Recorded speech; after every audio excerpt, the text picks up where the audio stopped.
Fossilized Customs, 9th edition, written by Lou White. Page 1, Table of Contents. Page 2, what is this book about?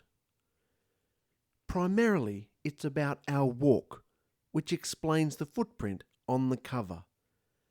Everyone has questions, and they want to know if they have it right or not.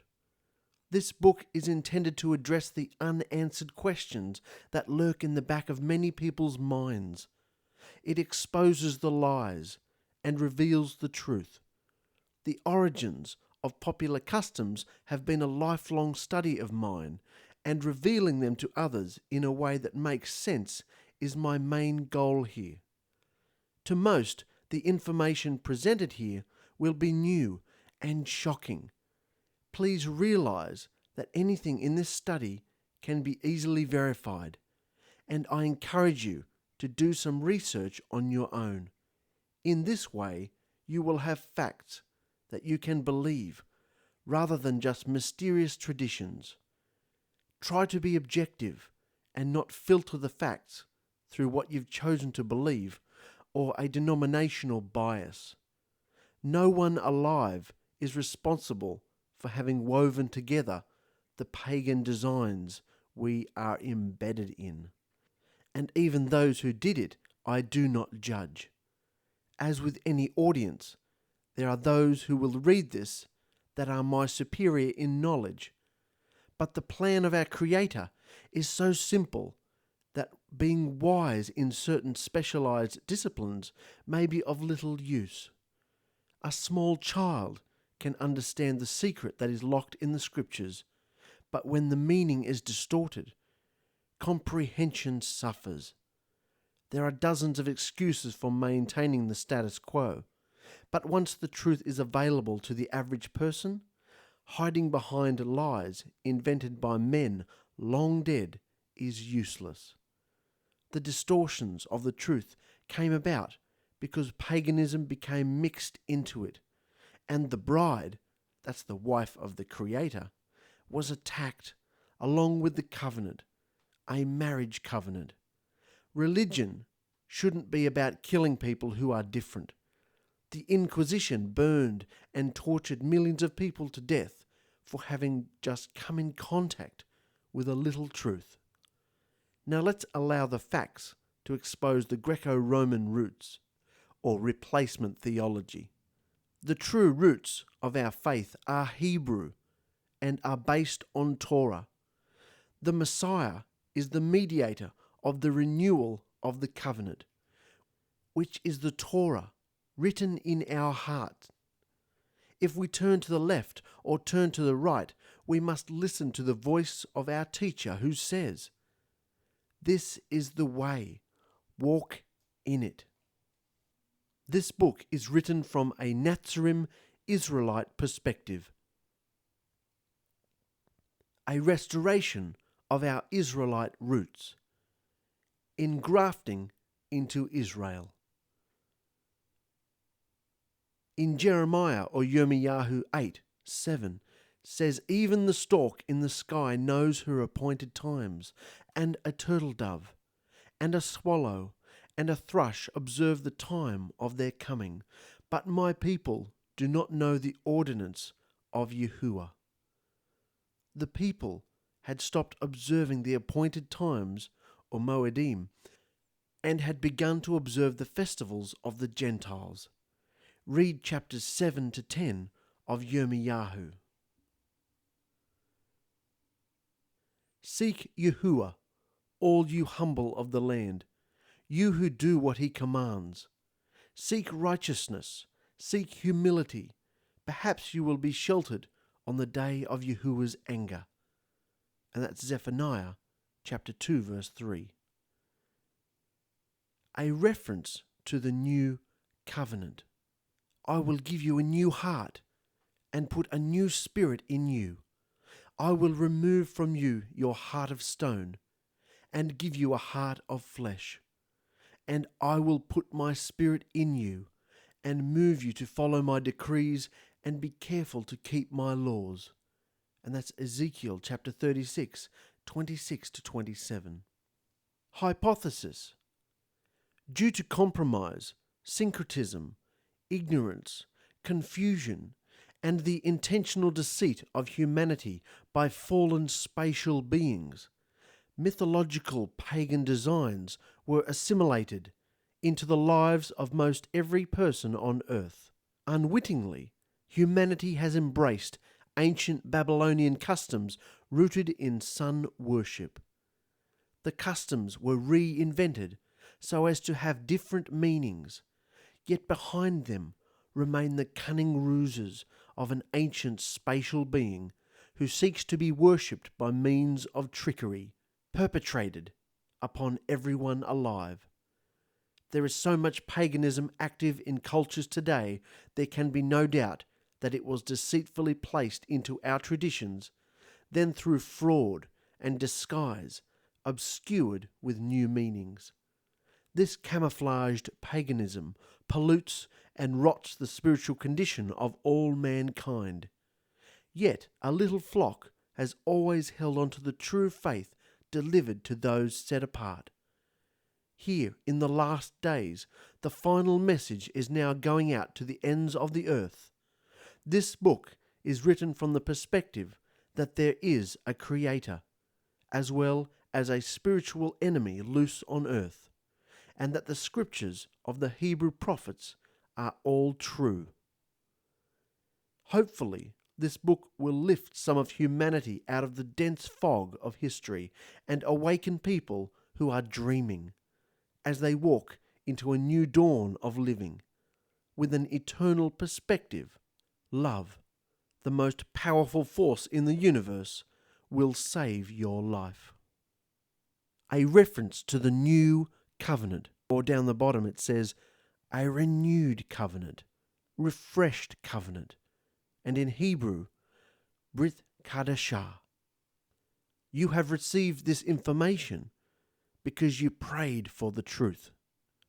Now it's just a matter of how much you can stand. He who answers before listening, that is his folly and his shame.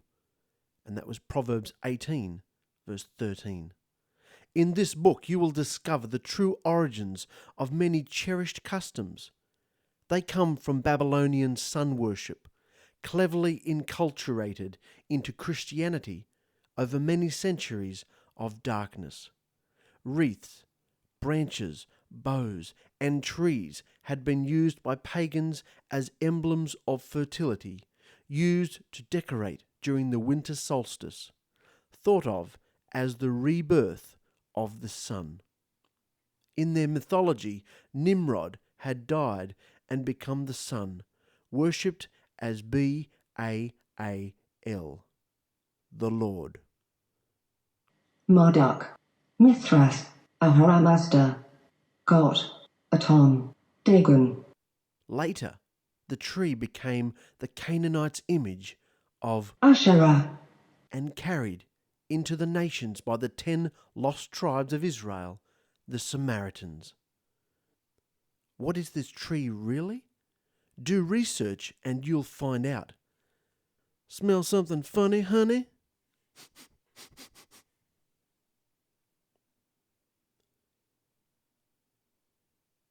You wanted the truth, so here it is. This is not fiction. You'll wish this was only a book, says Lou White. Pagan customs became disguised long ago as messianic belief developed among ancient sun-worshipping peoples. The pagans were absorbed, along with their religious mannerisms. A blend of the truth mixed with abominations occurred. Pagan celebrations were adopted to replace the scriptural observances. With eyes wide shut, billions entrust their eternity to men who exploit them, masquerading as messengers of light. This book is dedicated to Rabbi Yahushua HaMashiach of Nazareth, our high priest, sovereign ruler, and image of the invisible Elohim, the maker of heaven and earth. also to the goal of helping as many as possible be enabled to understand the message of the kingdom, so they will be spared the awesome catastrophism ahead. Repent, for the reign of heaven draws near. Warning: prepare yourself for a shock. Your heart will break when you learn the truth.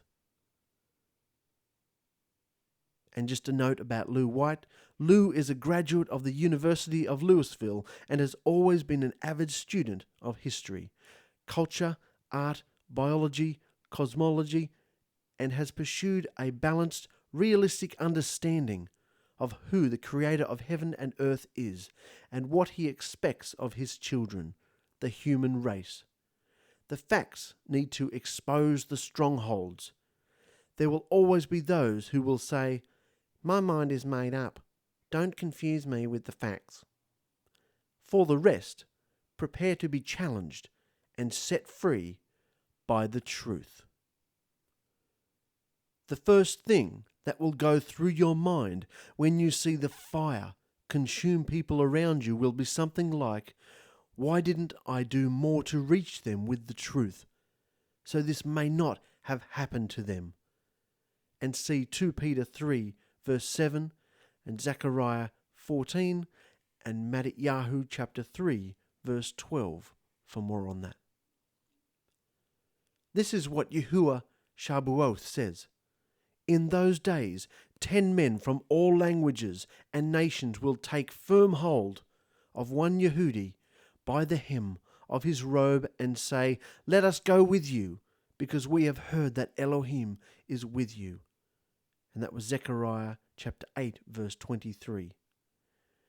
Brothers, children of Abraham, and you, Elohim-fearing Gentiles, it is to us that this message of salvation has been sent. And that's Acts chapter 13, verse 26. The word God was used by translators in place of the Hebrew word Elohim, meaning mighty one. In this book, you will discover what other changes were made. And down the bottom you can see the little star. The hem of his robe refers to the tzitzit worn by Yahusha and observant Israelites. You can see that in Numbers chapter 15 and Deuteronomy chapter 22. At first glance, this book might enrage the average person. By reading a little, you will begin to understand the truth that what we see in the traditions practiced by Christianity were originally pagan designs. We will show how they admit this is so. We will look at the scriptures to see if this is valid behavior. If you have ever prayed for truth, or if you are diligently seeking it, you may find this very helpful. We inherited the habits we have from people of long ago, so no one alive is responsible. Most people, sometime in their lives, stumble across truth. Most jump up, brush themselves off, and hurry on about their business as if nothing had happened. And that was a quote by Sir Winston Churchill. To better understand things, this book will restore names and other words to the more accurate sound of their originals. Letters in any language are symbols for sounds. Over the centuries, translating the scriptures from Hebrew into Greek, then Latin, German, and English led to some loss of meaning. This partly explains why people have difficulty understanding what the scriptures are saying. The idea of translating is to find the best word in your language that expresses the meaning of the original word. We say hello, while a Hawaiian uses aloha for both hello and goodbye. Similarly, shalom is used to say peace and is used as a greeting or to signal departing. Many times an original Hebrew word is transliterated, which means the sounds of the original word are carried over using the letters of the new language.